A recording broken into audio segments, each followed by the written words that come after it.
bienvenue dans le podcast, Lucas. Merci de m'inviter, Xavier. Avec grand plaisir. Ça me fait plaisir de t'avoir parce que dans The Big Shift, on n'a pas assez parlé de bio. On n'a pas assez parlé d'agriculture d'une façon générale, mais de bio encore plus. On a eu quelques épisodes sur l'agrivoltaïsme, sur l'agriculture régénératrice. Avec Fermenvie, Fève, on a fait quand même le financement de nouveaux modèles agricoles. Mais voilà, j'aimerais qu'on passe du côté un peu consommateur, achat. Qu'est-ce qu'on peut faire ? Comment s'est comporté le bio ces dernières années ? Est-ce que c'est toujours aussi cher ? Quels sont les clichés qui lui collent à la peau ? Est-ce que c'est encore valable aujourd'hui ? Et donc, pour ça, je suis avec toi, Lucas, et toi, tu es le fondateur de La Fourche, qui est un des premiers magasins bio uniquement en ligne. Et donc, l'idée, c'est de comprendre ce que c'est que ce modèle, et puis comment est-ce que vous faites pour devenir un acteur de référence et qui est en mesure de concurrencer des acteurs traditionnels industriels comme des Carrefour, Leclerc par exemple, pour ne pas les citer. Et voilà, je suis très très content d'enregistrer cet épisode avec toi. Merci, je suis très content également. Et pour commencer, je te propose de te présenter, de me parler un peu de ce projet-là. Est-ce que du coup c'est ton premier projet entrepreneurial, quand est-ce que tu as lancé ça ? Alors, La Fourche, donc c'est un magasin bio en ligne qui se bat pour rendre le meilleur du bio accessible à tous, en proposant des réductions qui sont jusqu'à 50% par rapport au prix du marché et qui fonctionnent grâce à un système d'adhésion. Alors moi, j'ai toujours eu cette ambition d'entreprendre. Je pense que j'ai toujours eu un side project, comme on appelait ça, avec l'idée de lancer quelque chose au cours de ma carrière. J'ai jamais réussi à mener au bout ces différents projets parce que j'étais toujours en CDI et j'ai jamais eu le temps vraiment de m'y consacrer jusqu'à arriver à mes 30 ans où l'appel du sens et la conviction qu'il fallait mettre toute mon énergie à la transition écologique et agricole m'a fait quitter mon travail et me consacrer à 100% sur ce projet-là. C'était quoi ton travail avant ? Moi, j'ai fait une bonne partie de ma carrière dans des agences de marketing digital, de data appliquée au marketing digital, ce qui m'a grandement servi mon expérience à La Fourche, mais qui était, on va dire, très éloigné de mes valeurs et de mes convictions. Ouais, ok. Parce que je vendais, j'avais Air France ou Accor Hotel comme client et j'optimisais des publicités pour pousser les gens à traverser la planète pour partir une semaine.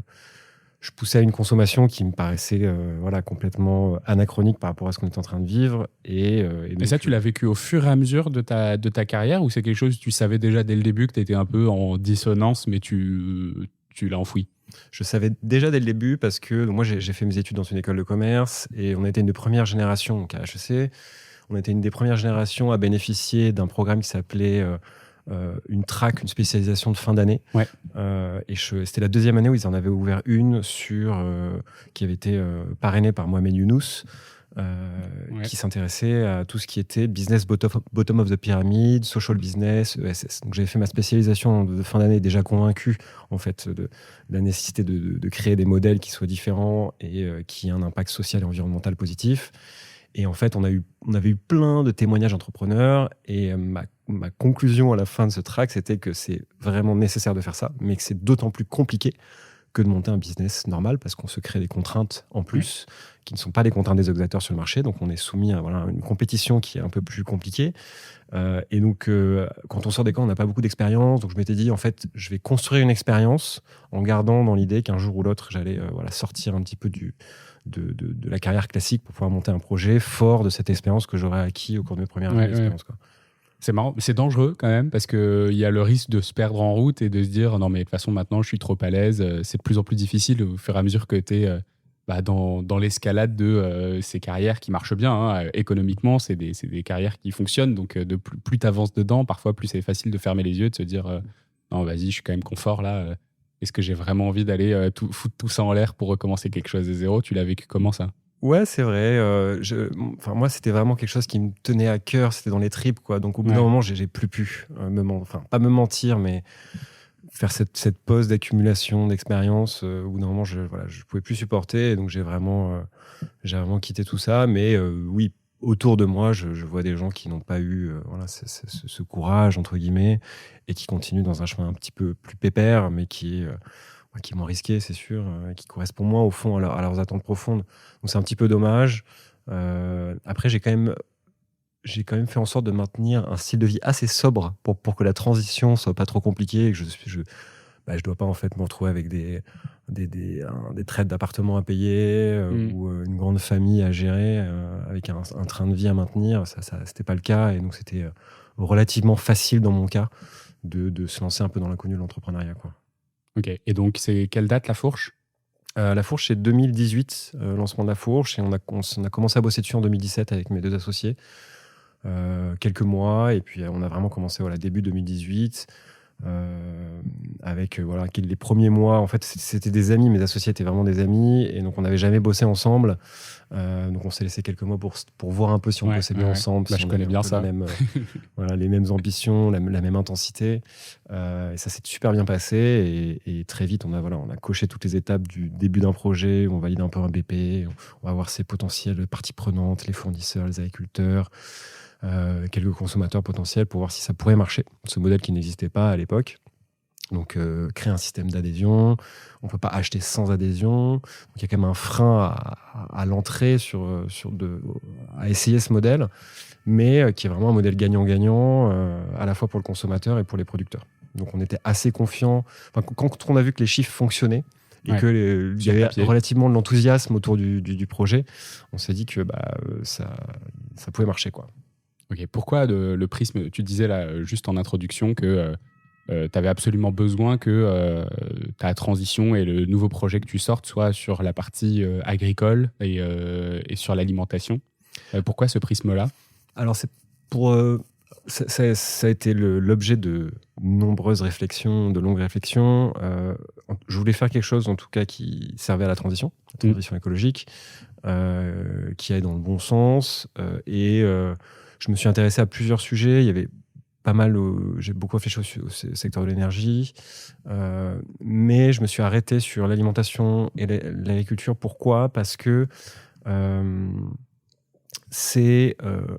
aujourd'hui, l'agriculture, c'est entre 25 et 50% des émissions de gaz à effet de serre. En fonction des études, on s'arrête plutôt autour de 25, mais il y a certaines études qui parlent de beaucoup plus.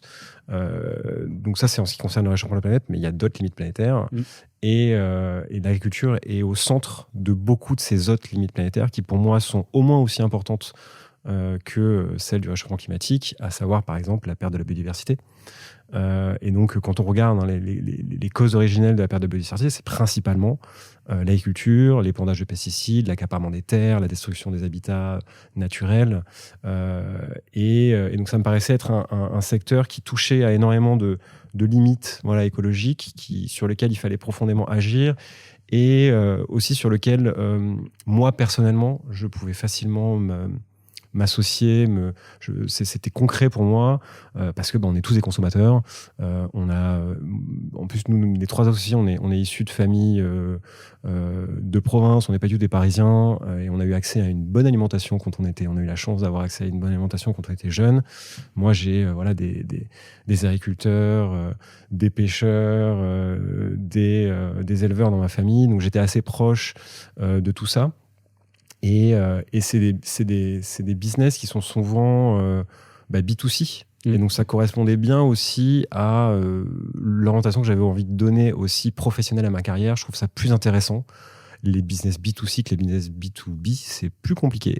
Mais d'un point de vue marketing, en tant que marketeur, parce que c'était ce en quoi je m'étais spécialisé, c'est quand même beaucoup plus intéressant, je trouve, de s'adresser à des consommateurs qui peuvent être ses amis, ses parents, sa famille, plutôt qu'à d'autres business. Ouais. Donc il y a une histoire de challenge un peu qui est plus intéressant. Je comprends ce point-là, effectivement. Si on fait un petit saut là et qu'on commence à parler du marché du bio, agriculture, est-ce que tu peux m'expliquer? Donc on a parlé pendant 2-3 ans là de retour en arrière du bio, de effondrement des ventes, du fait qu'il y avait plein de boîtes qui mouraient justement sur ce marché-là, des agriculteurs qui n'arrivaient pas à en vivre, des grandes enseignes de distribution qui se fournissent plus. Qu'est-ce qui s'est passé? Alors que pendant Covid, on avait l'impression que tout le monde revenait à une alimentation saine, on avait l'impression que c'était un peu la base, où tout le monde se disait c'est bon, enfin il y avait le fameux je vais faire mon pain. Qu'est-ce qui s'est passé après Covid pour qu'il y ait ce retour en arrière un peu drastique pour tous les acteurs du bio? La raison est relativement simple, hein, c'est vraiment une question d'inflation. Le budget des Français s'est retrouvé de plus en plus contraint. Donc, il y a eu la guerre en Ukraine, l'augmentation des prix de l'énergie, l'augmentation aussi du prix des denrées alimentaires parce que les produits conventionnels qui ont le plus augmenté, hein, à savoir que le bio a beaucoup moins augmenté, les prix du bio ont beaucoup moins subi l'inflation que les produits conventionnels. Pourquoi ? Parce que les prix du bio ne dépendent pas de pesticides et d'engrais qui sont importés et qui sont des sous-dérivés du gaz, russe notamment. Donc il y a une forte inflation. De l'azote d'ailleurs, c'est ça ? Exactement. Et donc il y a une forte inflation sur les produits alimentaires, et donc les Français contraints, hein, avec un budget contraint, se sont tout naturellement en fait orientés vers des produits qui sont moins chers, et donc des produits conventionnels. Il y a un deuxième facteur aussi qui a été identifié. Bon, ça c'est pas moi qui en parle, hein, c'est des études qui ont été faites sur le sujet. C'est la perte de repère un petit peu des consommateurs français vis-à-vis de la multiplication des labels qui arrivent sur le marché. Donc il y a le label bio qui est très identifié, mais il y a eu des labels qui ont été poussés par le gouvernement et qui ont mené un petit peu à une complexification du panel des labels. Il y a eu le label zéro pesticide, il y a eu le label haute valeur environnementale, qui sont beaucoup moins exigeants que le label bio, qui ont beaucoup moins d'intérêt pour l'environnement et pour la santé, mais qui ont commencé à instiller une espèce de doute sur ce qui se cachait derrière le label bio. Et il y a beaucoup de désinformation autour de ce label, de gens qui pensent que en fait, finalement, ce n'est qu'une manière de faire payer plus cher des produits qui sont similaires. Moi, j'ai entendu qu'on avait le droit de mettre du pesticide à un certain niveau dans le bio. Info, intox, alors, c'est quoi la définition du label bio, il y a une multitude de critères, mais globalement, c'est l'interdiction de pesticides chimiques. Ok. Donc, des pesticides naturels sont autorisés, ce qui est d'ailleurs beaucoup critiqué par nombre d'agriculteurs bio qui voudraient qu'on aille un peu plus loin dans la démarche. Par exemple, le cuivre pour les vignes, la bouillie bordelaise, qui n'est pas très bonne pour le sol, qui est un pesticide naturel, mais qui est relativement nocif et toxique, est autorisé dans les vignes. Donc on peut en retrouver. Après, il s'avère que c'est quelque chose qui est épandu dans la terre, qui se retrouve peu sur le fruit en lui-même. Mais pour la terre, en l'occurrence, c'est assez mauvais. Mais il y a quelques pesticides comme ça qui sont autorisés. Après, ce qu'il faut comprendre, c'est que le label bio, c'est un ensemble de prérogatives et d'obligations qui vont de pas de pesticides chimiques. Il y a, en ce qui concerne tout ce qui est les produits animaux, par exemple, les œufs bio, ce sont des œufs plein air avec un niveau d'engagement qui est supérieur. Que tous les produits qui sont donnés à manger aux poules sont bio. Il faut que toute la chaîne soit bio. Ouais. Donc les animaux bio sont nourris avec des produits bio. Ils ont plus d'espace. Les vaches, par exemple, sont obligées de passer la moitié de l'année en plein air. On peut pas avoir des poules élevées au sol bio, ça marche pas. Ça. C'est impossible.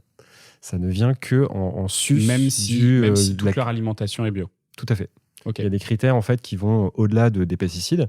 Il y a des critères de localité des achats. Il y a une multitude de critères. Il y a par exemple on parle souvent des additifs alimentaires, ces fameux E401 qu'on retrouve dans les listes d'ingrédients. Et on a l'impression qu'on a besoin d'être un chimiste pour décoder en fait une liste d'ingrédients de produits qu'on mange au quotidien. En fait, dans le conventionnel, il y a à peu près un peu plus de je ne vais pas dire de bêtises, mais c'est plusieurs centaines d'additifs, je ne sais plus, c'est entre 400 ou 600 qui sont autorisés. En bio, c'est entre 50 et 100, et c'est ceux qui sont considérés comme vraiment sans nocivité, sans problème pour la santé. Donc le label bio va vraiment sur tous ces aspects-là, et il faut savoir qu'il y a d'autres labels aussi en France, parce qu'en fait, il y a eu une harmonisation dans les années 90 du label bio européenne. Il y avait des pays qui avaient des historiques d'agriculture qui étaient différents. Et donc, il y a des pays qui venaient d'arriver, qui avaient une agriculture qui était avec un historique de bio qui était moins important que l'Allemagne, pays historique du bio, et la France également. Et donc, en fait, il y a des agriculteurs qui ont vu le label bio dans le cadre d'une harmonisation européenne en France, avoir des niveaux d'exigence qui sont un petit peu baissés pour pouvoir accueillir d'autres pays qui étaient un peu à la traîne. Ils ont construit d'autres labels, ils ont créé d'autres labels qui ont le même niveau d'exigence que le label bio historique. Je pense à Biocohérent, je pense au label Déméter, je pense au label Nature et Progrès, par exemple. Et donc, c'est des labels qu'on pousse énormément. En fait, pour nous, le bio, c'est vraiment un minimum. Et on entend souvent des agriculteurs dire c'est vraiment c'est compliqué le bio parce qu'on doit payer, même pour les petits agriculteurs qui font peu de revenus, on doit payer un organisme certificateur pour pouvoir assurer que voilà, un audit externe, quoi. Exactement. Et je comprends tout à fait cet agacement. En fait, notre système marche un peu sur la tête puisque c'est ceux qui font bien les choses qui doivent prouver qu'ils font bien les choses. Plutôt que les agriculteurs conventionnels qui épandent des pesticides, qui détruisent les sols, qui ravagent la biodiversité. Donc il faudrait qu'un audit, ce soit un audit global et que ce soit des auditeurs qui passent, qui auditent de façon un peu aléatoire des exploitations et qu'en fonction des résultats des audits, que ça attribue de façon un peu automatique un label ou un autre en fonction du niveau de qualité de production, quoi. Exactement, il faudrait faire supporter le coût de cet audit en fait, à l'intégralité des agriculteurs et pas seulement des agriculteurs bio qui font mieux les choses et qu'en fait, comme ça, le coût deviendrait minime pour les agriculteurs bio. Mais bon, voilà, il s'avère que c'est comme ça. Et en fait, l'organisme certificateur, le label, ce sont les seules manières de s'assurer qu'il n'y ait pas de fraude. Sans ça, on peut dire ce qu'on veut. Et c'est pour ça que moi, j'ai envie de répondre aux consommateurs qui doutent du bio, c'est de leur dire, en fait, c'est absolument extrêmement contrôlé, le bio. Nous, on se fait contrôler tous les ans. On est producteur et distributeur, transformateur et distributeur, pardon. Donc, on transforme, par exemple, on ensage du vrac. Donc, on achète des bacs de 1 kg, de 1 tonne d'amandes qu'on va mettre dans des petits sachets. Pour faire ça, pour manipuler, en fait, pour vérifier qu'on ne change pas en fait, la matière première, il faut avoir un organisme certificateur qui vient. L'ensemble de nos producteurs sont certifiés. Et ça, c'est l'assurance en fait, d'une qualité. C'est l'assurance justement de l'absence de pesticides chimiques. C'est l'assurance de produits qui sont bien meilleurs pour la santé. Et si on veut s'assurer qu'il n'y a pas de fraude, on est un peu obligé de passer par ça, par des contrôles. Donc, il y a quand même le retour en arrière, il est quand même expliqué par le fait que les gens ne comprennent plus ou ont beaucoup de défiance envers une sorte de greenwashing potentiel du label bio. Il y a eu tout à fait et j'ai l'impression que ça a été aussi beaucoup utilisé par les tenants du conventionnel en disant non mais le bio c'est n'importe quoi, c'est juste une manière de nous vendre plus cher des produits. Alors ce qui est vrai aussi, et c'est pour ça que nous, La Fourche, on est plutôt bien passé, c'est qu'il y a des surmarges qui sont pratiquées par les distributeurs sur les produits bio. Et ce qui est une aberration absolue aussi, parce qu'encore une fois, ce sont les produits les meilleurs pour la santé, les meilleurs pour l'environnement, qui sont les plus taxés par la marge du distributeur. Pourquoi ? Parce que, en fait, 80% des produits d'appel en supermarché, ce sont des produits ultra transformés qui sont fabriqués par quelques entreprises, une poignée d'entreprises, Coca-Cola, Mars, Unilever. Oui, en gros, il y a 12 acteurs. Il me semble il y a 12 acteurs principaux qui contrôlent 95% de ce qu'on trouve en supermarché. Exactement. Et donc, ce sont des acteurs qui sont multinationaux, qui ont une force de frappe et de négociation qui est absolument faramineuse et qui ont tellement aussi des budgets marketing faramineux qu'ils sont rentrés dans la tête des consommateurs. Et donc le consommateur, quand il arrive dans un supermarché, c'est son point de comparaison. Il va regarder si la bouteille de Coca, elle est aussi peu chère que dans le supermarché d'à côté. Il va regarder si son hachis parmentier, etc.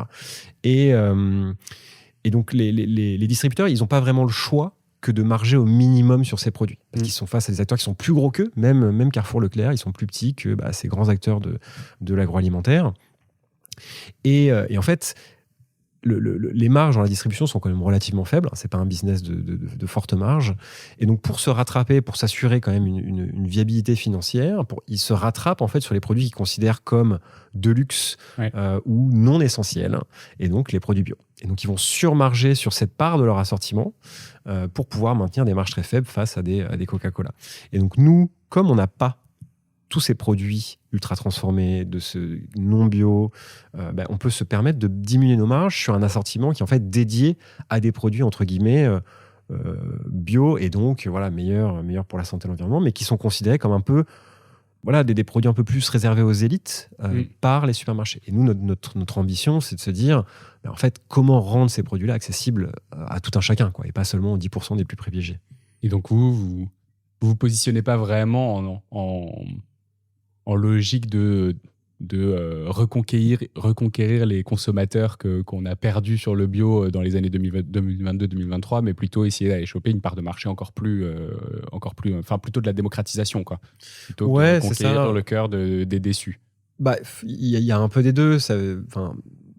Quand on est le magasin le bio le moins cher de France, forcément, on parle à différentes catégories de la population. Nous, ce qui est intéressant de voir, c'est qu'on a 80% de nos adhérents, en fait, qui font leurs courses exclusivement en supermarché, qui sont jamais allés dans des magasins spécialisés. Voilà, en France, on a des magasins bio qui sont un circuit de distribution qui est complètement à part et hermétique avec celui de la grande distribution. C'est des marques différentes, c'est des recettes différentes, c'est des niveaux de qualité qui sont bien supérieurs. Et en fait, nous, on s'adresse vraiment à des gens qui, soit par manque d'intérêt, manque de connaissances, éloignement géographique, contraintes budgétaires, n'avaient jamais en fait passé la porte d'un Biocoop ou d'un Naturalia. Et c'est en ça qu'on étend en fait le marché du bio et qu'on est très copains avec les distributeurs bio. Parce qu'en fait, notre ennemi, il est commun. Notre ennemi, c'est la grande distribution. Et nous, notre ennemi, c'est le voyage bimensuel en voiture.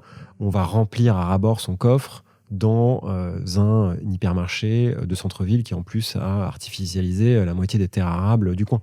Nous, on veut remplacer ça par un entrepôt central en France qui va livrer des millions de consommateurs, en plus avec un impact carbone réduit. On pourrait y revenir, mais on va revenir sur le modèle. Effectivement, toi, tu as l'impression que vous changez quand même des habitudes d'achat, que vous n'êtes pas juste en train de surfer sur une sorte de niche militante, parce qu'aujourd'hui, qui sont vraiment les acheteurs de la fourche? Est-ce que ce sont des gens qui sont déjà très convaincus, ou est-ce que justement, là tu disais, on est le magasin bio le moins cher de France, est-ce que du coup vos acheteurs sont vraiment des citoyens lambda et pas uniquement des citoyens engagés déjà? Ou est-ce que vous êtes quand même déjà sur une niche spécifique? Je pense que comme tout business, au départ, on s'est lancé sur une niche, puisqu'on avait un service, au tout début, on a tout fait nous-mêmes avec mes associés. On avait un service qui marchait à moitié, un site qui buguait tous les 3 clics, 400, on a commencé avec 400 produits. Donc l'offre n'était pas hyper alléchante, pourtant le prix de l'adhésion était le même. Donc là, on a commencé vraiment avec des gens qui voulaient s'engager, avec une vision très militante de la consommation. Et en fait, au fur et à mesure où notre service s'est amélioré, notre catalogue s'est étendu, où nos prix ont baissé, on s'adresse vraiment aux Français moyens. Un autre chiffre qui peut illustrer ça, c'est que en moyenne, quand les gens nous rejoignent, 20% de leur alimentation est bio. Au bout d'un an, ils sont passés à 80%. Donc on est vraiment sur une accentuation de la quantité de produits bio qu'on va avoir dans une alimentation. 20%, ça reste supérieur à la moyenne française. La moyenne française, c'est 6% aujourd'hui. Mais quand on demande aux Français, il y a à peu près 2 Français sur 3 qui consomment au moins un produit bio par mois. Donc en fait, le bio, il est déjà rentré dans les habitudes de 2 tiers de la population. C'est juste que les gens, ils vont choisir quelques produits. Ils n'ont pas le réflexe et ils n'ont pas la bourse pour pouvoir se dire, en fait, je vais faire toutes mes courses à Biocoop, c'est un peu trop cher. Et donc nous, grâce à nos systèmes, en fait, ils se rendent compte que ils peuvent switcher de 20%, 10% de consommation bio à 70, 80, 90. Et c'est tout l'enjeu de notre modèle, en fait. C'est les gens rentrent pour le prix. On le voit parce qu'on teste plein de publicités en ligne. L'argument qui marche le mieux, c'est on est moins cher, on est 40% moins cher, des exemples, des comparaisons de produits, etc. Et en fait, au bout d'un an, quand on leur demande pourquoi ils restent, évidemment, ils se rendent compte qu'ils font des économies, mais ils restent parce qu'au bout d'un an, on a eu le temps de leur fournir énormément de contenu et de faire énormément de pédagogie sur l'intérêt de consommer bio, à la fois pour eux, pour leur santé, pour l'environnement. Et en fait, ils restent parce que c'est pratique. En fait, de plus aller en supermarché, de plus faire ses courses, de plus attendre faire la queue à la caisse, de plus regarder des rayons infinis et de se faire livrer chez soi. Et parce que ils le font pour l'engagement qu'on leur a démontré qu'on mettait en place et pour toutes les démarches qu'on développe en termes d'engagement à la fourche. Alors, c'est quand même assez fou parce que vous venez de lever 31 millions d'euros dans un contexte où le bio était plutôt en perte de vitesse. En tout cas, j'imagine que vous avez commencé à faire votre tournée de la levée pour aller chercher des investisseurs à ce moment-là, même si aujourd'hui, il y a un petit regain quand même sur certains acteurs. Vous avez réussi à lever 31 millions, donc dans un contexte du bio qui n'est pas incroyable, et surtout dans un contexte de levée de fonds globalement qui n'est pas incroyable non plus. C'est-à-dire que l'âge d'or des levées qui faisaient des dizaines de millions d'euros, c'était plutôt il y a 2-3 ans aussi, mais pas trop cette année ou l'année dernière, quoi. Comment est-ce que tu expliques ça? Et je ne sais pas si tu as le droit de partager aussi qui investit dans la fourche, qui sont les acteurs qui, en gros, se disent ça va prendre. Ouais, tout à fait. Je me souviens que il y a quelques années, en effet, il n'y avait pas une semaine sans qu'il y ait une nouvelle licorne en Tu veux un France. peu de tisane ou pas? Allez. Vas-y, je te sers. Tu peux continuer à répondre. Merci.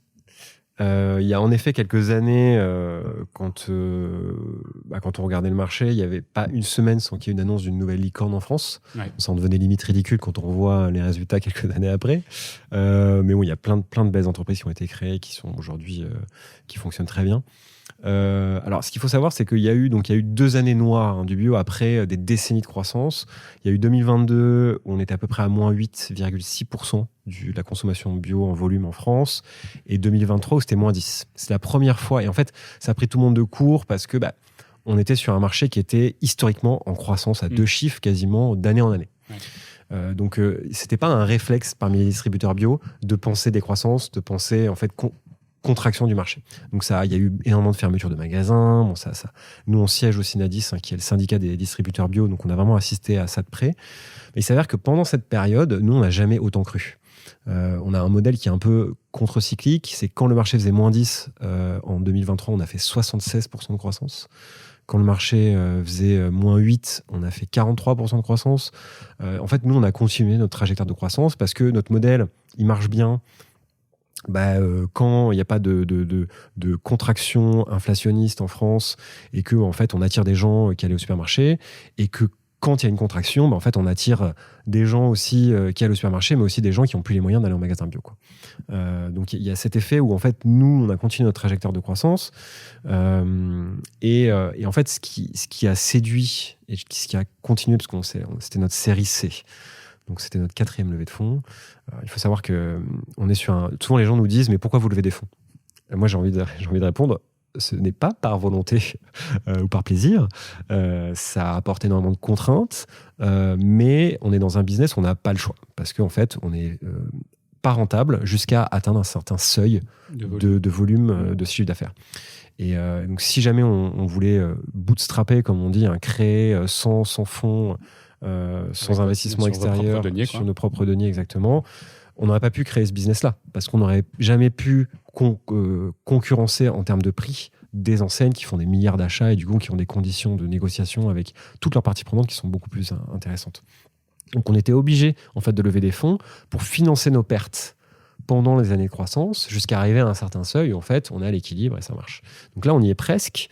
Et ce qui a séduit, peut-être que je peux parler du modèle, ce qui a séduit nos investisseurs, en fait, c'est vraiment notre modèle qui est relativement sain, dans le sens où donc nous, voilà, on propose des produits qui sont jusqu'à 50% moins chers, en moyenne exactement, et c'est calculé par un cabinet indépendant, un panéliste, qui fait des relevés de prix dans des enseignes en France qui sont des enseignes de la distribution spécialisée et aussi des enseignes GMS, donc il y a Leclerc dedans, qui est le magasin le moins cher de France, le supermarché le moins cher de France.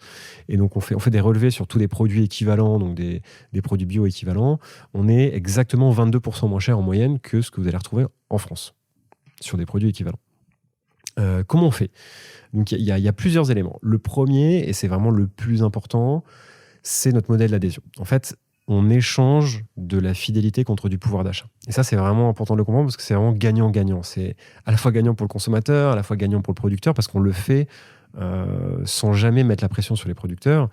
Quand vous achetez un produit sur Internet, il faut savoir qu'il y a à peu près 20% du prix de ce que vous achetez qui va tomber dans la poche des GAFA, Meta et Google, dans notre cas principalement, qui part ensuite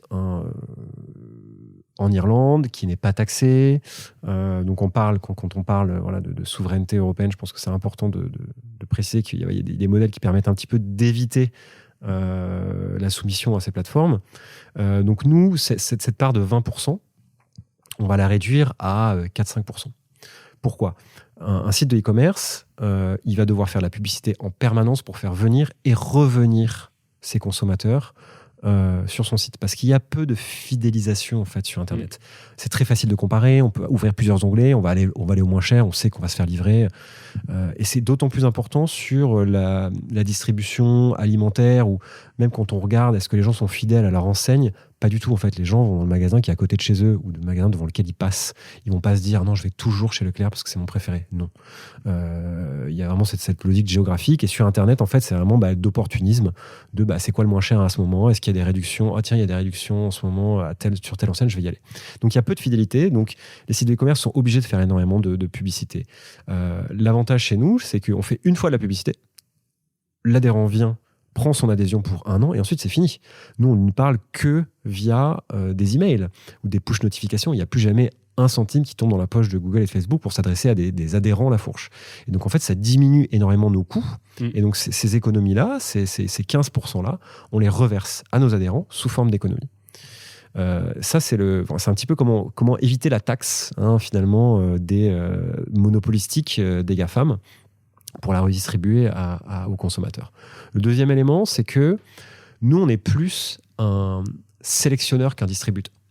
Quand vous allez dans un magasin en général, ça c'est des termes un petit peu de distribution, mais voilà, il y a la largeur de gamme et profondeur de gamme. La largeur de gamme, c'est est-ce que j'ai des produits qui correspondent à tous les besoins des consommateurs. Moi, j'aime la grenadine, donc j'ai envie d'avoir un sirop de grenadine. Moi, j'aime le cassis, j'ai envie d'avoir un sirop de cassis. Très bien. Ensuite, la profondeur de gamme, c'est combien vous allez avoir de références similaires pour un même produit, une même unité de besoin. Donc, est-ce que j'ai 5 marques de grenadine ou est-ce que j'en ai 1 ou 2 ? Et en fait, en général, la GMS et les sites de e-commerce, ils vont toujours aller vers la long tail. Donc, c'est cette part du catalogue qui est peu commandée, mais qui correspond à des besoins très particuliers. Et donc, ils vont multiplier la profondeur du catalogue en proposant plein de marques différentes pour le même besoin. Mais nous, on a fait le choix, en fait, à chaque fois de choisir un producteur. On va faire notre sélection, on a un cahier des charges qui est très strict. On va choisir un producteur qui est le meilleur pour sa rémunération des agriculteurs, la qualité de ses produits évidemment, ses pratiques agricoles respectueuses de l'environnement, sa gestion des déchets. Enfin, il y a un ensemble de critères qu'on regarde. Si les recettes sont bonnes, si les produits qu'ils proposent sont peu transformés, sans trop de sucre ajouté, sans trop de graisse, etc. Donc on regarde tout ça et on va dire, ok, ce producteur-là, c'est le meilleur. En fait, ça va être le seul avec lequel on va travailler. Un sirop de grenadine. On aura un sirop de grenadine, on a surtout un producteur qui va nous fournir souvent le sirop de grenadine, le sirop de cassis. Sur l'ensemble des unités de besoin, on va essayer de trouver un producteur qui est le meilleur. Et cette dépendance, elle est pas dangereuse pour vous ? Non, parce qu'il y a... Je pense qu'en fait, dans le cadre des grandes enseignes de la distribution, donc les GMS, leur intérêt, c'est d'essayer de se protéger contre des ruptures de stock. Et donc d'avoir plein de canaux d'acquisition de produits différents qui leur permettent du coup d'être toujours achalandés, d'être certains d'avoir de la quantité, etc. C'est pas tellement les ruptures de stock le plus problématique, c'est en fait ton pouvoir de négociation avec tes producteurs. Ouais. Et en fait, la GMS est connue pour mettre une pression monumentale sur les producteurs, alors que nous, en fait, on va concentrer, mais leurs achats sont dilapidés auprès d'une multitude de producteurs. Alors que nous, on a des volumes qui sont bien moindres, mais en fait, en termes d'achat par producteur, on peut rentrer en compétition avec des grandes enseignes parce qu'on concentre l'intégralité de nos achats. Donc, on va avoir des conditions qui sont intéressantes sans mettre en concurrence les producteurs entre eux. Et du coup, voilà, on va avoir des achats qui sont intéressants. Et sur la sélection aussi du catalogue, il y a toute une dimension qui est pensée pour favoriser les économies. Et en cela, il y a 3 aspects, je dirais. Le premier, c'est les gros formats. On est un des plus gros vendeurs de gros formats en France. On vend des paquets de 5 kilos de pâtes, des 3 litres d'huile d'olive. Alors, ça a à la fois un intérêt parce qu'il y a moins d'emballage, donc écologique, mais du coup, moins d'emballage par matière. Du coup, c'est moins cher parce qu'il y a moins de travail pour impacter tout ça. Ensuite, on a une offre anti-gaspi qui représente de 5 à 10% de notre chiffre d'affaires, qui est relativement... Pour revenir sur les volumes, j'imagine que c'est possible aussi parce que vous êtes en livraison parce qu'il y a un certain nombre de personnes qui n'auraient pas envie de se trimballer avec 3 kilos d'huile d'olive Tout à fait. Pour rentrer chez eux et monter leurs 2 étages. Exactement, c'est grandement facilité par notre système de livraison. Ensuite, je te parlais de l'anti-gaspi. Donc, on a lancé une offre anti-gaspi. Alors, il faut savoir que la majeure partie du gaspillage alimentaire en France, il intervient chez les producteurs. C'est pas, on a tous en tête Too Good To Go, qui a fait un super travail sur le gaspillage alimentaire chez le distributeur. Lucie Bache, la fondatrice de Too Good To Go, à les retrouver sur The Big Shift, évidemment. Phoenix aussi, Jean Moreau, sur le même sujet, mais plutôt acteur B2B, du coup, lui. Exactement. Donc, ils ont fait un travail absolument génial sur l'aval en fait, de la chaîne, donc au niveau de la distribution, donc dans les supermarchés, dans les restaurants, dans les boulangeries, etc. Il y a une bonne partie du gaspillage qui se fait à la maison chez le consommateur, mais en fait, la plus grande partie du gaspillage, elle est chez le producteur. Parce que en fait, les produits ne sont pas calibrés, parce qu'il y a des problèmes esthétiques, parce que les dates de durabilité minimale en fait, arrivent trop proches, donc les distributeurs les refusent. Si vous n'avez pas 3 mois entre la fin de la date de durabilité minimale et le moment où le distributeur reçoit le stock, il peut refuser. 3 mois, pour certains produits, c'est vraiment beaucoup. Nous, les produits, on les reçoit, ils partent dans la semaine. On n'a pas besoin de les garder, de s'assurer de 3 mois, en fait. Et surtout que c'est des dates de durabilité minimale, c'est pas des dates de péremption. Donc là, on parle de produits, on peut les manger bien après la fin de cette date.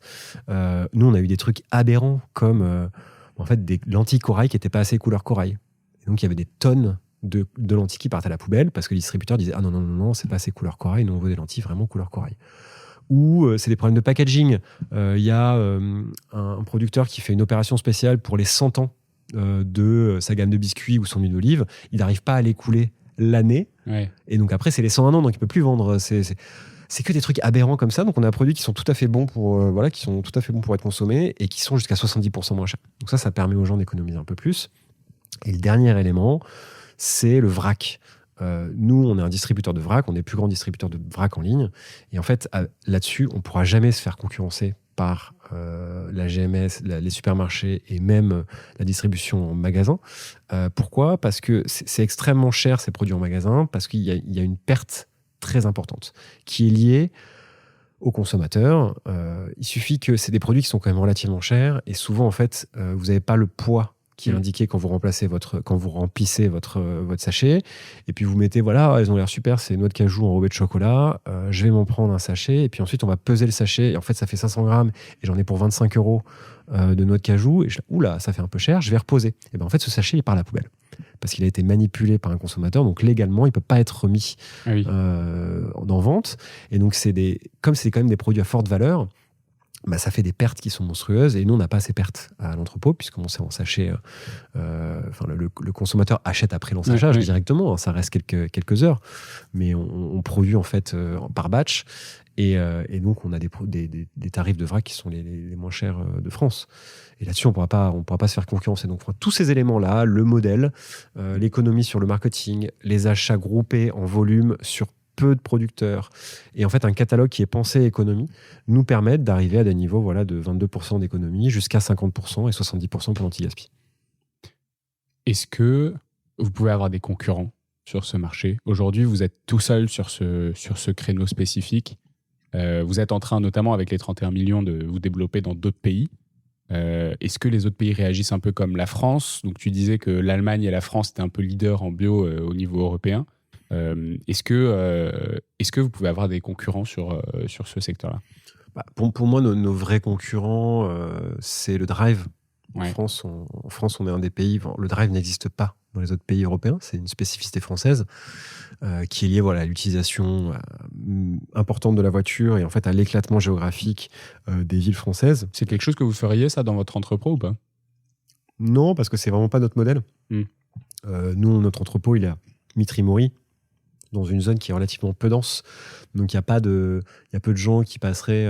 Et nous, on croit à un modèle, en fait, qui est vertueux sur toute la chaîne et donc qui limite aussi son empreinte écologique en limitant son empreinte géographique. En fait, démultiplier aux alentours des villes, artificialiser encore des terres pour mettre des points de drive. En fait, c'est pas le monde dans lequel c'est pas le monde que j'ai envie de pousser. Et pour ça, la livraison, ça reste quand même un bon modèle. D'un point de vue, ça paraît contre-intuitif de se dire que livrer depuis un entrepôt, on a tous en tête l'ubérisation en gros de la livraison de la nourriture au quotidien, etc. Et on sait globalement que par rapport à ça, il vaut mieux aller faire ses courses en magasin. Là, tu es en train de dire que quand on commande la fourche, il vaut mieux commander en ligne et se faire livrer d'un point de vue empreinte environnementale de la livraison plutôt que d'aller à un magasin proche, pas trop loin de chez soi. Ouais, tout à fait. Et donc ça, c'est hyper contre-intuitif et je veux bien qu'on passe quelques minutes dessus parce que c'est intéressant. Nous, c'est quelque chose qu'on avait regardé dès le début parce qu'on ne voulait pas justement pousser à des modes de consommation qui soient délétères pour l'environnement. Et il y avait déjà à l'époque pas mal d'études de la Poste, de cabinets de conseil sur l'impact de la livraison qui étaient plutôt en faveur de la livraison. En disant, en fait, paradoxalement, en fait, la livraison a un impact moins important que l'achat en magasin. Et pour vraiment enfoncer le clou, on a fait une étude qui était dédiée à notre modèle à nous, donc qui a des spécificités suivantes. En fait, ce qui joue énormément, c'est est-ce que la livraison est rapide ou pas ? Est-ce que le panier moyen est important ou pas ? Est-ce qu'il y a beaucoup de retours ou pas ? En fait, plus il y a de retours, plus l'impact est important, parce que ça fait 2 trajets au lieu d'un. Plus c'est une livraison qui est rapide, plus l'impact est important, parce que en fait, il faut... des camions sont moins remplis, c'est moins optimisé, on n'attend pas pour remplir le camion, on va faire rouler des camions qui sont un peu plus vides, ou avoir des plus petits camions, ce genre de choses. Et le premier et l'élément sur du panier moyen, en fait, plus on fait transiter des gros colis, plus l'impact est amorti par rapport... Le coût de transport à la tonne est limité. Voilà. Et là, du coup, la distance par rapport à l'entrepôt, si vous avez un entrepôt central en France, ça ne change pas grand-chose pour le coup. Ça ne change pas grand-chose parce qu'en fait, ce qu'il faut bien comprendre, c'est que l'intégralité des magasins en France se font souvent livrer par une centrale d'achat qui est unique en France. Alors, ça dépend, il y en a peut-être 2, 3, 4. C'est toujours en comparaison, mais en fait, votre magasin, c'est comme un point relais de la Poste. Il se fait livrer d'une centrale d'achat parce que, en fait, pour avoir les meilleurs prix, les acheteurs, en fait, se font livrer au même point. En fait, la négociation fonctionne sur un volume de livraison à un endroit. Donc, en fait, Carrefour, il va faire ses achats et en fait, ça va transiter par sa centrale d'achat et ensuite, ça va être réparti dans l'ensemble des magasins Carrefour et ça pour la plupart des distributeurs. Donc, en fait, votre magasin, il se fait livrer de la même manière que se fait livrer votre point relais qui est dans votre ville. Votre point relais de la Poste, centre de distribution ou point relais. Ensuite, ce qui compte, la vraie différence, c'est le last mile. Comment, en fait, le produit transite de ce point relais ou du magasin jusqu'à chez vous. Il faut savoir que, en France, en moyenne, 50% des gens vont faire leurs courses en voiture. Donc, quand vous imaginez 100 paniers, 100 courses, il y a 50 voitures qui se déplacent pour faire 100 courses en France, VS un camion qui va pouvoir faire 100 personnes dans une même tournée. Donc, même si le camion, il va rouler peut-être 8 heures au lieu de rouler une demi-heure pour chaque voiture, c'est quand même 50 voitures. Donc, en fait, quand on additionne, c'est beaucoup plus intéressant d'avoir un camion. Et je vais aller même plus loin, parce que l'étude a montré qu'il vaut mieux aller se faire livrer que d'aller faire ses courses à pied ou en vélo. C'était la question que j'allais poser, parce que moi, le magasin, il est au pied de chez moi. A priori, j'en ai pour 3 minutes. Même, je pense, en oxygène respiré, c'est limité, tu vois. Est-ce qu'il y a un vrai avantage ? Et je pense qu'il y a quand même une grande partie des Parisiens qui ne sont pas équipés de voiture ou qui vont faire leurs courses à pied. Est-ce que ça a vraiment un sens, quoi ? Oui, et c'est 53% pour être parfaitement exact, d'impact carbone en moins quand on se fait livrer plutôt que d'aller faire ses courses à pied ou en vélo, donc en dépensant zéro gaz à effet de serre pour y aller. Pourquoi ? Parce que dans la balance doit être pris en compte l'impact du magasin en tant que tel. Et en fait, votre magasin, il est climatisé toute l'année, chauffé en hiver, éclairé, il y a des frigos, il y a des congélos. Et tout ça, ça a une empreinte environnementale qui est très forte en comparaison avec un schéma logistique qui est optimisé du point relais et surtout des infrastructures de point relais qui sont déjà existantes pour d'autres systèmes de livraison. Vous faites que de l'épicerie ou vous faites tout du frais quand vous livrez ? On fait aussi du frais dans les grandes villes aujourd'hui, Paris, Lille, Bordeaux et Lyon, et bientôt dans d'autres villes en France. Mais en fait, le magasin, en fait, c'est comme un stockage extrêmement coûteux en énergie parce que c'est des produits qui sont réfrigérés, qui sont congelés et stockés. Et ça prend de la place. Voilà, ça prend de la place, c'est de l'énergie, etc. Et donc, même quand on compare, en fait, il vaudrait mieux. En fait, et nous, notre vision, donc après, on nous dit oui, mais du coup, vous participez à la destruction du petit commerce local. Et alors, en fait, la réalité, c'est que quand on demande aux gens où ils font vraiment leurs courses, la majeure partie de leurs courses, pour le français moyen. Je ne parle pas du français qui vit dans une ville très dense comme Paris, où il y a 1 milliard d'opportunités de magasins autour de chez lui, et c'est souvent là, des gens qui ont fort pouvoir d'achat, et donc ils vont aller dans le magasin en bas de chez eux, ils vont payer un peu plus cher, c'est pas très grave. La plupart des Français, quand même, ils regardent le coût de leurs achats, et en fait, ce qui se passe, c'est que ils n'achètent que 10-20% en fait, de l'intégralité de leurs courses dans la petite épicerie en bas du coin. Il y a toujours un trajet au supermarché, au moins une fois par mois, pour faire les grandes courses. Et nous, c'est ça qu'on veut remplacer.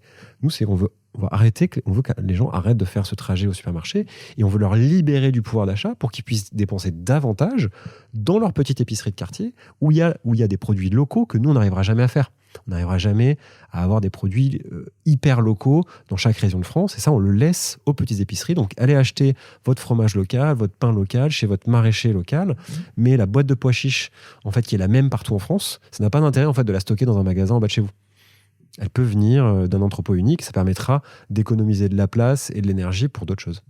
Ok. Donc, ça, c'est un peu la réponse que tu apporterais sur le fait de dire...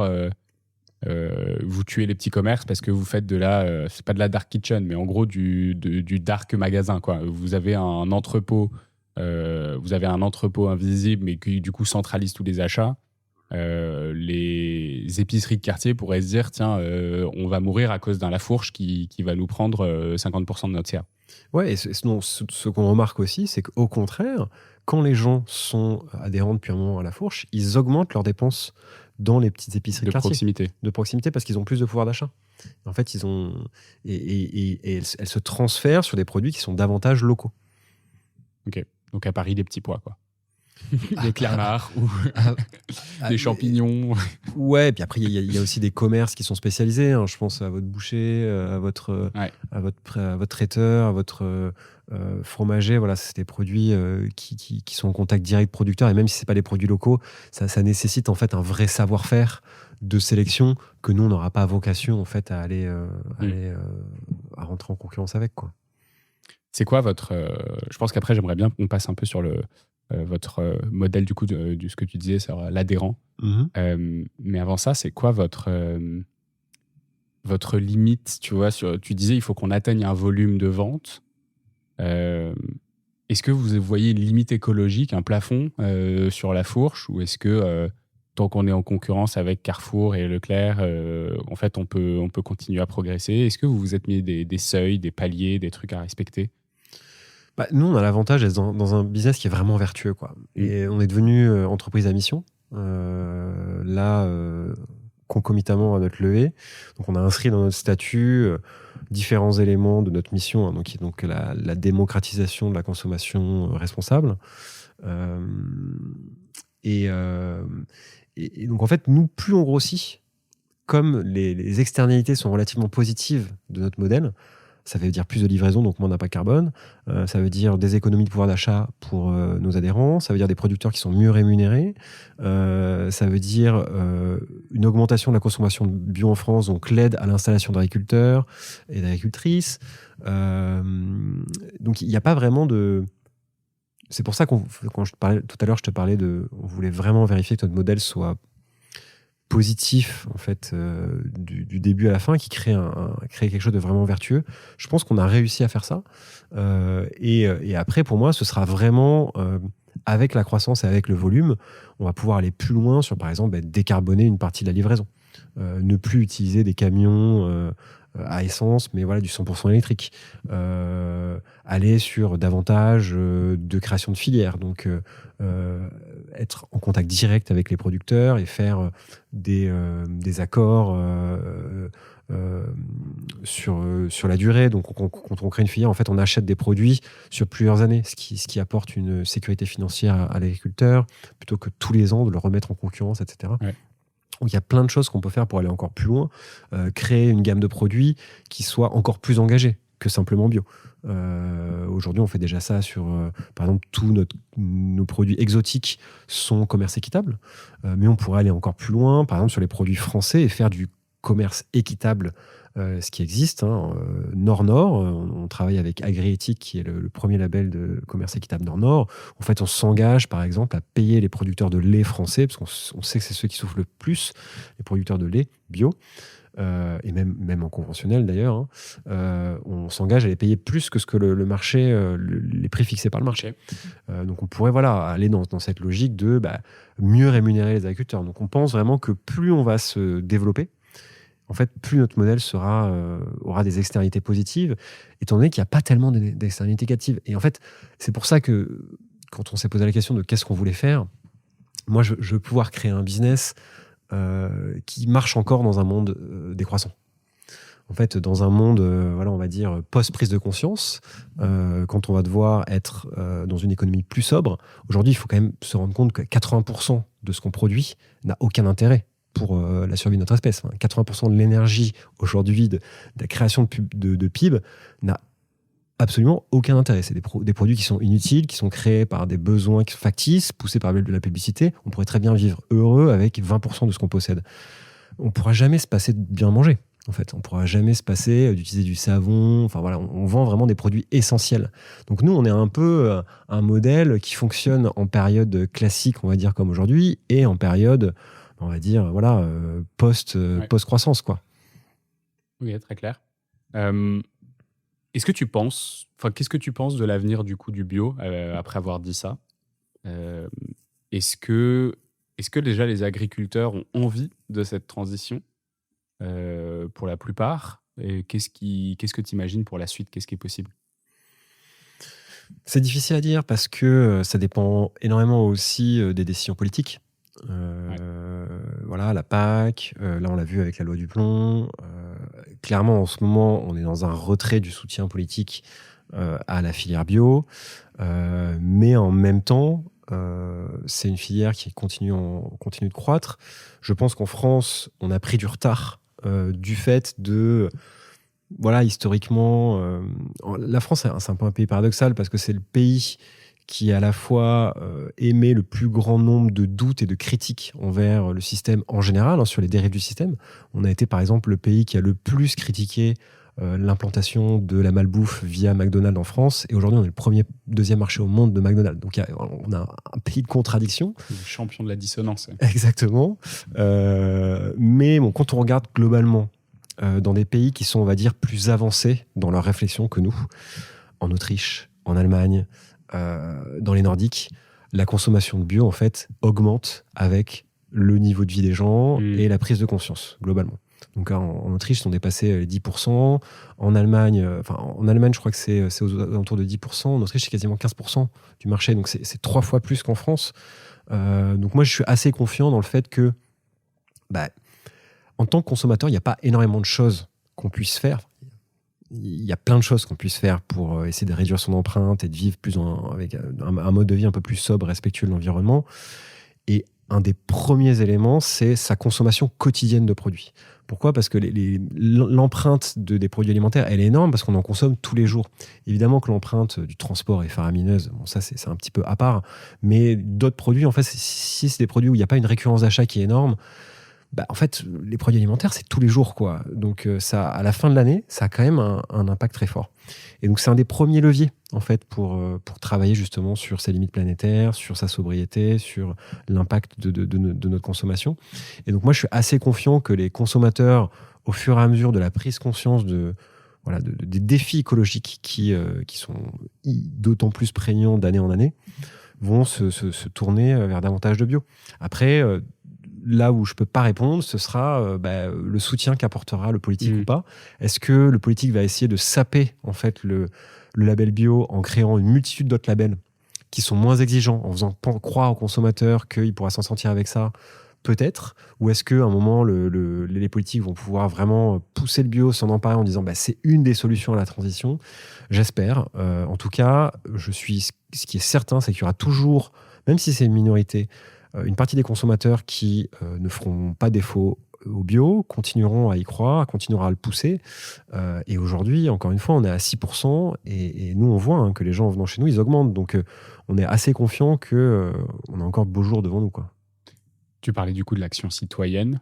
Il y a un dernier point qu'on n'a pas évoqué, c'est comment est-ce que du coup vous pouvez être une marque et co-créer avec vos adhérents. Tu me parlais quand on préparait cet épisode du fait que en fait, certains prix sont votés par les adhérents. J'aimerais bien comprendre comment ça fonctionne et si du coup vous voyez peut-être des tendances des adhérents qui sont prêts à payer plus cher pour avoir un produit plus bio, ou plus juste, plus équitable, ou au contraire, justement, si vous avez des gens, et ce serait peut-être un peu la preuve que vous n'avez pas que des militants dans votre base de données, si vous avez des gens qui parfois sont plutôt à considérer le prix plutôt que le produit le plus parfait. En fait, c'est des choix qui sont vraiment... Il y a toujours une tension entre le prix et l'engagement et la qualité. Enfin, ça existe toujours. Je pense que ce qui est important de prendre en compte, c'est que je pense qu'il y a quand même un ras-le-bol du consommateur, à juste titre, vraiment juste titre, de s'être fait flouer et mentir pendant des années par la grande distribution. On en est arrivé à la grande distribution et aussi, on va dire, à l'industrie agroalimentaire. On est arrivé à des aberrations telles que, voilà, il y a du miel sans miel, alors que c'est indiqué miel. Enfin, c'est de la fraude pure et simple. Il y a de la confiture de fraises sans fraises, où on met juste les pépins, de l'arôme de fraise et du sucre. Il y a eu du cheval dans Findus. dans les hachis parmentiers. Donc, il y a eu tellement de scandales alimentaires, en fait. Et c'est vraiment, tout ça vient aussi, je pense, d'une conviction profonde dans ces milieux de l'agroalimentaire et de la grande distribution, que le consommateur ne sait pas ce qui est bon pour lui. Le consommateur, en fait, est un peu infantilisé. Il sait pas ce qui est bon pour lui. Il comprend pas. Les chaînes d'approvisionnement sont complexes. On est un peu obligé de faire ça. Ah ben, vous voulez manger pas cher, mais on va vous donner de la merde. Et bien fait pour vous. Il y a un peu ce truc-là de mépris, en fait, du consommateur, qui a mené à cette dérive absolument ubuesque de mentir sur ce qu'il y avait dans les produits. Et en fait, nous, on s'inscrit vraiment en faux complet par rapport à ça. Et je pense qu'on l'a prouvé. Parce que on a lancé notre marque propre, donc il y a 5 ans maintenant. On a plus de 400 produits qui ont été co-créés avec notre communauté. Et comment ça marche, en fait? C'est que nous, notre conviction, c'était de se dire, en fait, le consommateur, quand il a les bons éléments et les bonnes informations pour bien choisir, en fait, il est intelligent. Il fait les choix les plus intelligents pour lui, pour l'environnement. Et oui, il est soumis à des contraintes budgétaires, mais au moins, elles sont claires, elles sont clairement exprimées, et ça permet de s'ajuster. Et en fait, on se rend compte que la volonté de mieux faire, elle est beaucoup plus forte que ce qu'on estime. Et donc, nous, on a, sur tous les produits qu'on a créés, donc pour chaque produit qu'on crée, il y a un questionnaire qui est mis en ligne sur le site, avec les différents éléments du cahier des charges.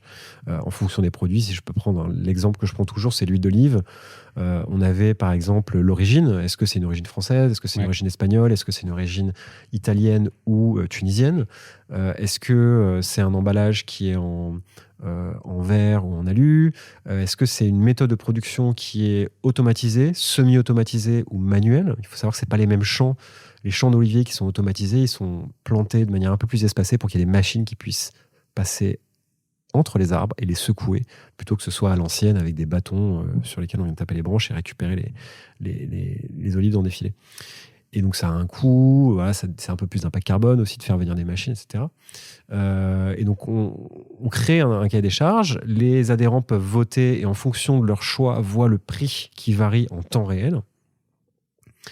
Et là où on a apporté une innovation un peu à cette technique-là, qui avait été mise en place par d'autres entreprises comme C'est qui le patron, par exemple, c'est d'indiquer aussi l'impact carbone généré par la méthode de production choisie.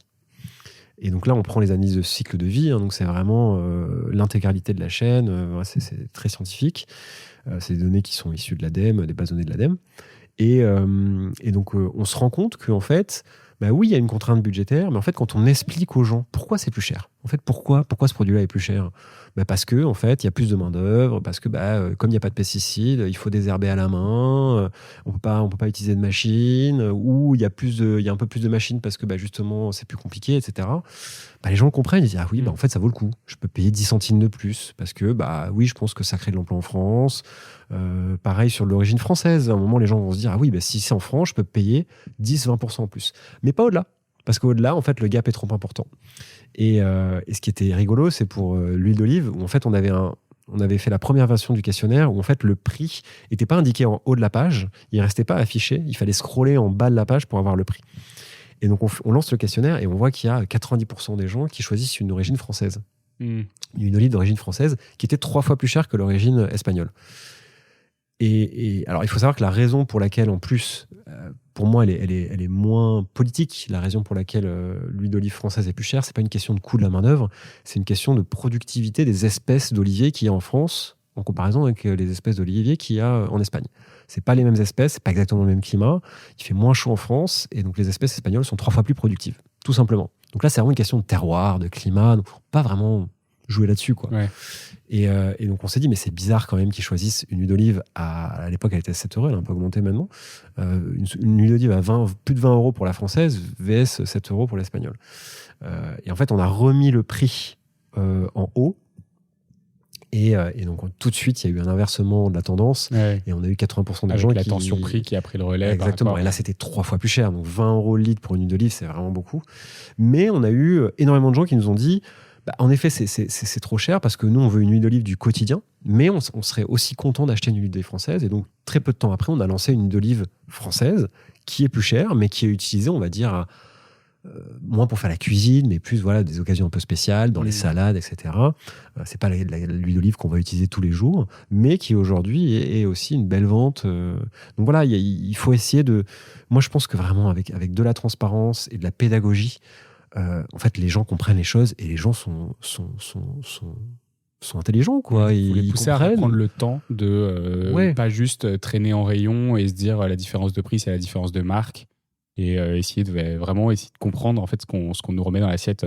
J'avais enregistré un épisode avec Adrien Henriet, qui est chef et qui parle de réenchanter l'alimentation et de reconnecter nos assiettes à notre sol, à notre terre, qui me racontait que quand il faisait des ateliers en école primaire, les enfants comprenaient pas que les carottes s'étaient pas épluchées dans des sachets quand tu les trouves dans la terre, quoi. Ouais, non, mais il y a des trucs absurdes. Enfin, il y a des écoles où en fait la moitié des enfants dessinent des poissons avec de la panure. Si on demande de dessiner un poisson dans son état naturel, vous allez dans des zones qui sont un petit peu sinistrées, les enfants n'ont jamais vu de vrais poissons, quoi. Et donc oui, ça il y a une éducation très importante à faire. Mais je mets au défi n'importe quel consommateur d'aller dans un supermarché et de savoir d'où sont issus les produits et comment sont fabriquées la plupart des choses qui sont dans les quand tu étapes. parlais de l'huile, moi je me voyais là, on a un Auchan à 30 mètres à côté, qui est énorme d'ailleurs pour un Auchan parisien. Il doit faire plus de 2000 mètres carrés, enfin c'est monumental. Et tu as des rayons entiers d'huile. Et vraiment, quand j'arrive là, j'ai des maux de crâne, quoi. Juste à me dire, OK, il va falloir que j'arrive à faire un choix, que je regarde les étiquettes, que je sache d'où ça vient. Pourquoi est-ce qu'il y en a une qui est 2 fois plus chère que l'autre? Est-ce que c'est l'emballage? Est-ce que c'est la marque? Est-ce que c'est la provenance? Est-ce que c'est, tu disais, la qualité de l'olivier? Et c'est trop dur, quoi. C'est vraiment trop dur. Et puis ça, c'est complètement quelque chose qu'on résout aussi avec La Fourche, c'est la question de la charge mentale. D'ailleurs, on avait regardé, hein, la plupart, à peu près 80% de nos adhérents sont des adhérentes. Ouais. Malheureusement, en France, la charge mentale des courses est encore supportée majoritairement, massivement par les femmes dans les couples. Et c'est une charge qui s'ajoute à une multitude de charges mentales que les femmes supportent en plus des hommes, hein. Mais voilà, s'occuper des enfants, etc. Et donc c'est un vrai poids en plus, parce qu'il y a une question de j'ai envie de faire des bonnes affaires, j'ai pas envie de me faire avoir sur le prix, donc je vais aller quand même chercher des réductions, les marques sympas, etc. Et en plus, j'ai pas envie de détruire la planète, quoi. J'ai envie de faire les choses bien, ou ma santé. Et donc, il y a ce triptyque de je veux faire un bon plan, je veux des produits qui sont bons d'un point de vue organoleptique, quoi, qualitatif, gustatif, et qui sont bons pour ma santé et l'environnement. C'est hyper compliqué quand on est dans des rayonnages de supermarché de faire son choix. Et donc, on finit par prendre le troisième moins cher. Voilà. Pas le moins cher, pas le moins cher, mais celui au-dessus, qui n'est pas à la hauteur des yeux, mais qui est juste en dessous. Et tu réfléchis plus le truc de façon rationnelle, tu le réfléchis exactement comme les grandes distributions veulent que tu réfléchisses, quoi. Exactement. Et donc, nous, ce choix-là, en fait, on le facilite pour le consommateur parce qu'on a choisi les meilleurs producteurs, on a un cahier des charges qui est hyper exigeant. Et donc, on leur dit, en fait, voilà, cette charge mentale-là, on la prend sur nous, quoi. Et maintenant, vous avez qu'un catalogue où il n'y a que des produits qui sont super bons sur tous ces aspects-là. Et ben tiens, nous, je crois qu'on a 55% d'auditeurs et 45% d'auditeuristes. Est-ce que tu veux qu'on inverse la charge mentale et on propose un code de réduction pour ceux qui veulent s'engager avec la fourche? Et comme ça, on aura peut-être plus d'hommes qui vont arriver à la fourche. T'es chaud? Ouais, carrément. Vous avez un programme d'ailleurs ou pas de partenariat, affiliation ou genre de truc? Complètement. On a un programme de partenariat. Ce que je peux te proposer, c'est qu'on en mette un. Je t'en ferai un. On se met un petit code promo pour les auditeurs qui seront venus jusqu'au bout de cet épisode, au bout d'une heure. Ce sera un mot de code. Ouais, avec plaisir. Comme ça, vous bénéficierez, si vous êtes venu jusqu'à la fin, vous pourrez bénéficier du code promo de la fourche. Avec grand plaisir. Et trop cool. Merci beaucoup d'être passé dans le podcast, Lucas. C'était très, très sympa. Merci, Xavier, de m'avoir invité. Je comprends beaucoup mieux comment ça fonctionne, quels sont un peu les leviers pour développer cette filière, quelles sont les difficultés aussi du passage à l'action pour de vrai sur ces marchés-là. Et puis, un peu surpris du coup que ce genre de modèle, on pourrait dire disruptif, de levée de fonds, un peu start-up, avec un truc vraiment différent. On pourrait se dire l'alimentation, c'est vieux comme le monde. L'agriculture, ça a 10 000 ans.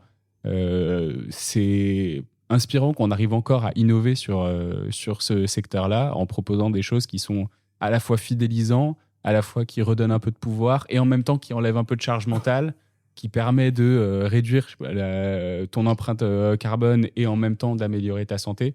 J'ai l'impression qu'on a un peu le meilleur moment. Je ne suis pas en train de faire ta pub, mais c'est un peu le sentiment avec lequel je ressors de cet épisode et je trouve ça assez inspirant. C'est cool. Écoute, merci de le résumer comme ça. Et oui, c'est vrai qu'on est assez fiers d'avoir créé ce modèle. Et pour terminer sur, tu me posais la question de comment on s'est lancé, pourquoi on s'est lancé, etc. Moi, quand on a défini ce modèle-là, j'avais la conviction que j'étais au meilleur endroit possible avec mes compétences et mon background pour pousser la transition. Il n'y avait pas un domaine dans lequel je pourrais aller aussi loin, aussi vite que ce domaine-là et avoir l'impact le plus important sur l'accélération de cette transition qu'on appelle de nos voeux. Et je pense qu'effectivement, oui. Alors, tu disais entre 25 et 50% des émissions de CO2 qui sont liées à l'agriculture. Il me semble que l'ADEME dise 30%, un tiers en gros. Ouais.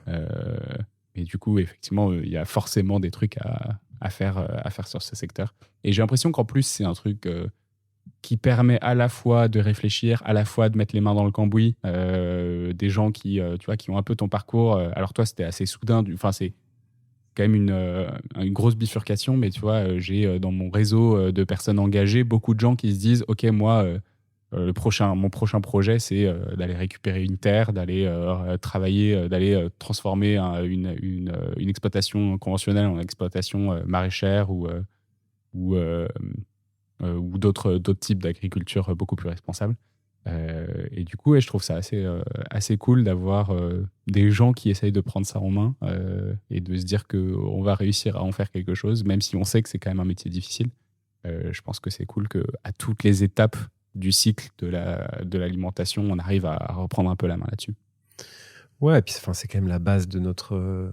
de la vie, quoi. Ce qu'on mange, c'est la base de la pyramide de Maslow, c'est nos besoins fondamentaux et primaires. Hugo Paul, qui est passé au début de l'été, là, je ne sais pas si tu vois qui c'est, un jeune qui a 26 ans et qui a passé 1 an dans 8 communautés différentes à aller rencontrer des gens et à comprendre ce qui fait qu'on fait ce qu'il dit faire tribu. Donc il est allé dans un monastère, il est allé s'enfermer dans une retraite en silence, il est allé chez des Inuits, il est allé dans un camp scout, etc. Il dit en fait, un des trucs qui nous unit pour de vrai, c'est la commensalité, le fait de manger ensemble. Et ça, ce partage-là, il dit, il n'y a rien d'autre que j'ai retrouvé de commun dans toutes les communautés. Donc effectivement, c'est vraiment un truc de base humain, je pense, et même dans d'autres espèces vivantes, je pense que c'est un truc commun aussi. Ouais, tout à fait, ouais. Donc remettons-le ensemble au centre et essayons de mettre sur notre table des produits qui ne détruisent pas notre environnement et notre capacité à nous nourrir dans les années à venir. Complètement. Merci pour cette belle conclusion. Quant à nous, merci d'être venu jusqu'au bout de cet épisode. Si vous êtes encore là, si vous faites partie de nos auditeurs préférés, et c'est vraiment le moment de mettre des étoiles, de vous abonner, de partager le podcast à ceux à qui vous avez envie de le partager, de nous envoyer des petits messages aussi sur Instagram, sur LinkedIn. Vous pouvez retrouver Lucas Lefebvre sur LinkedIn. Vous pouvez retrouver La Fourche sur Instagram, sur LinkedIn aussi. N'hésitez pas à leur envoyer un petit message si vous avez des questions sur l'adhérent, sur comment ça fonctionne. Vous avez probablement la possibilité de vous faire livrer chez vous si vous habitez en France aujourd'hui, ou même en Allemagne, en Autriche, il me semble, c'est ça ? En Allemagne, en Autriche, en Belgique. Et en Belgique. Donc pour tous les Belges francophones qui nous écoutent, c'est la meilleure nouvelle de la journée. Et moi, je vous retrouve très très bientôt pour un nouvel épisode. Ciao ! C'est la fin de cet épisode de The Big Shift. J'espère qu'il vous a plu et que vous en avez retiré quelque chose pour votre vie quotidienne. C'est ça le plus important. C'est beaucoup plus simple de parler du sujet sensible de l'environnement quand ses amis ou sa famille sont vraiment informés. Alors partagez le plus possible The Big Shift, ça aidera tout le monde. Et si vous avez des questions, des sujets que vous souhaitez qu'on aborde, des invités que vous voulez entendre, ou tout simplement que vous voulez qu'on discute de cet épisode, envoyez-moi un message sur LinkedIn. The Big Shift est produit par Echoes Studio. Si vous avez un projet audio, contactez-nous sur www.echoes.studio. Merci d'avoir écouté jusqu'au bout. Je vous retrouve très bientôt pour un nouvel épisode.